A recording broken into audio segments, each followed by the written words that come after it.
Hey guys, welcome to Lizland. How are you? It's like 75 degrees here, and yes, it's bathing suit time. And look at this amazing, beautiful thingamajiggy that Grace got me for my birthday. I love it so much. I wear it everywhere with everything because she said it's a bathing suit cover up, so that's why I'm wearing it today. But really, it's a look pretty and sexy and everything thingamajig. Anyway, how is everybody? What's today? Thursday, March 14th, I think. I don't know. I don't have a calendar in here.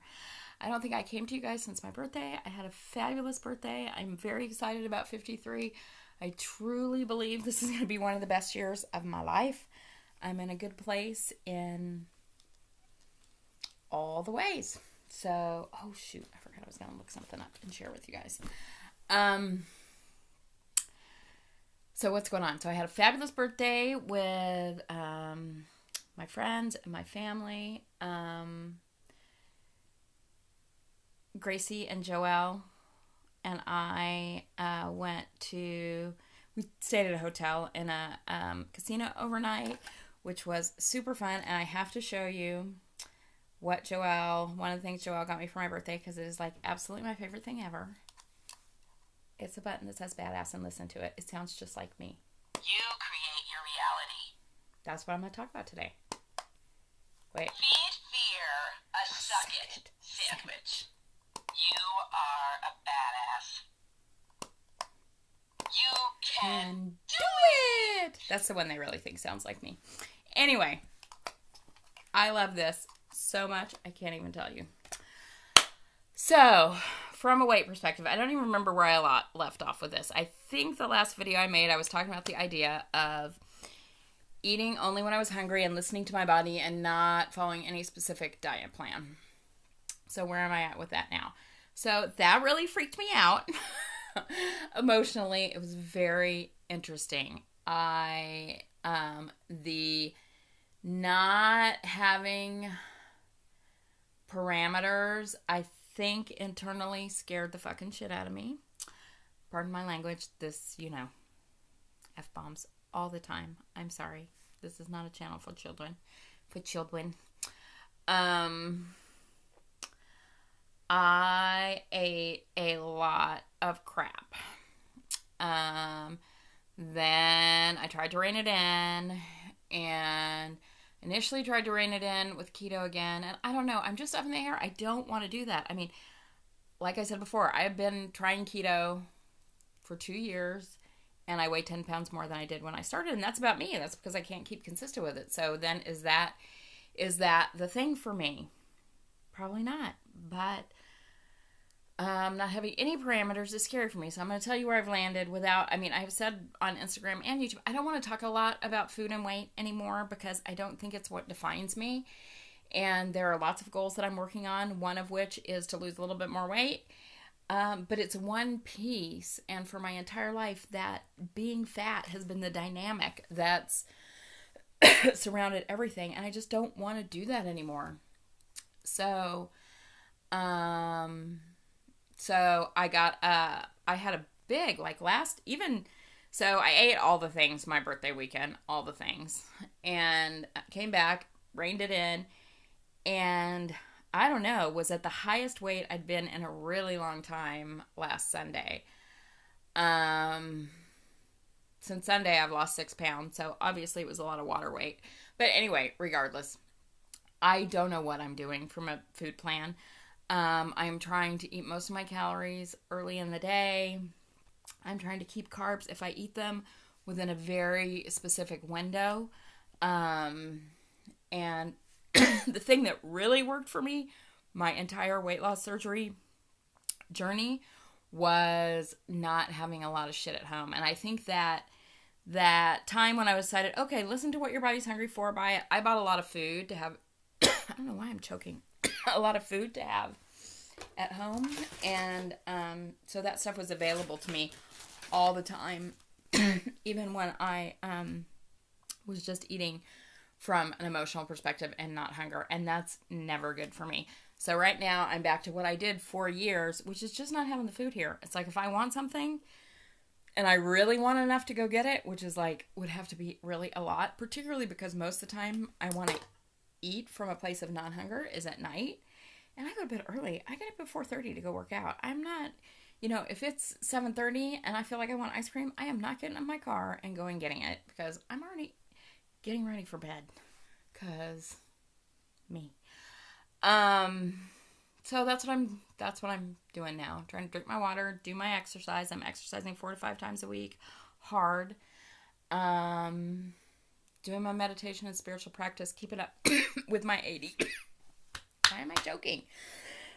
Am I suddenly allergic to YouTube? Keeping up with my 80-20 for my health-related things and my life things. I think I'm at on my health-related thing, which is diet, exercise, water, vitamins, all that stuff. I think I'm at 81% right now. My life stuff, I'm at 79.25. So I got to do some stuff today, get it back up over 80. I usually only let it get below 80% for like one day. And if you guys don't know what that is and are interested in seeing it, I posted in a video a while back, but I can share it with you again. So, what else do I want to talk about? I want to talk about this book. This is what I call my magic journal. So, I have kept journals my entire life, really. And I have most of them saved. And the other day, I was like, a lot of my journaling, I do morning pages, which is just really like sort of writing and getting a lot of things down. And like just, spitting out the dreams from the night before, that kind of thing. And I have been having some weird dreams lately, people. But anyway, there was something else that I had read that I was typing, and it was like, it's probably better if you write it in longhand. So I was looking for a journal, an old journal, because I have a notebook addiction. I didn't want to buy more notebooks. And I picked up this journal, which I hadn't looked at in a long time. And this started I think I started writing this in 2005. And so I started reading back over it, and it was shocking to me. So in 2005, I was probably 380 pounds. I had not yet started, when I wrote this, I had not yet started my own business. And I was pretty miserable. And I just am going to share, and I posted this on Instagram, I'm going to share this one journaling exercise I wrote because it literally blew my effing mind. Because I don't remember writing this. I mean, I do know that these issues were consistent with me throughout my life, but to sit back and look at this 14 years later and see that I have done pretty much all of this is crazy. So this is what I wrote. So I guess, and this is something I do now, but I guess I did it back in 2005 too, which is saying I'm willing to do X, Y, Z. Whatever it is I'm willing to. Now, it's a little more esoterical than it was back then, but this is what I wrote I was willing to do on November 3rd, 2005. I am willing to put personal integrity above promises to another. I am willing to listen to my heart while still using my head. I am willing to quit lying to myself and start loving myself. I am willing to be authentic, even if it means being vulnerable. I am willing to invest in the life I have to get the life I want. And I'm sure I got this out of some book. I don't know. It says, how do I want to change my life? The more specific I am, the better I do. Being true to myself would mean accepting my greatness, becoming a woman. And what that means is, it's this. My whole life until after I lost some weight, I always felt like a girl. I never felt like an attractive, beautiful woman.